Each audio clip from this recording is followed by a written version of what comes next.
Nordictrack treadmill motor, bearing stuck. Well, I ordered this cool little puller. There's a problem. It doesn't reach far enough, which I should have realized, but anyway, so I just made this out of some scrap 8-inch plate. It's not lovely, it's hasty.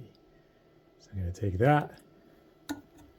It's going to fit underneath the pulley, underneath the bearing like that.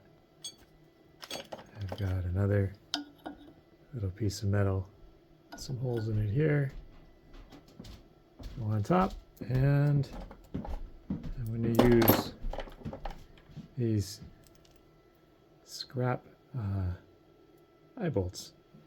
I think that'll be enough to pull that off. We'll see. It appears that turning these is widening that gap. Indeed, it is coming off. This puller is working. Aha, victory. The bearing is off. I don't believe I damaged the commutator either.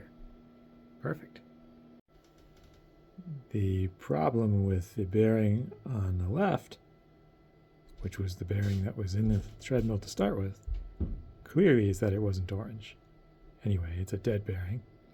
This new skateboard bearing should do the trick. Well, we put a little bit of oil on the shaft, nice orange bearing, and a socket which sits nicely on the inner bearing race. And we're going to use this little wee hammer to tap it on and see how that goes.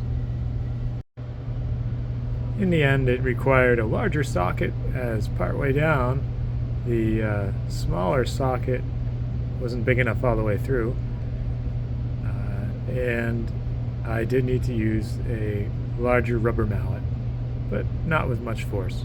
It slid right on, and now we have a bearing that spins. Cool. Now the motor's mostly back together.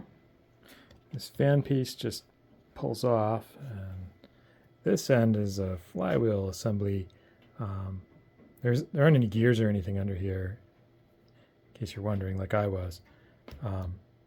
It stayed in place, right? When sliding this motor housing in, it has large fixed magnets in there, and it wants to slam in, so keep your fingers out of there. But we're going to put the brushes back in and see if this fixed my problem. Turns nice and smoothly now. Human gerbil wheel, once again running nice and quiet.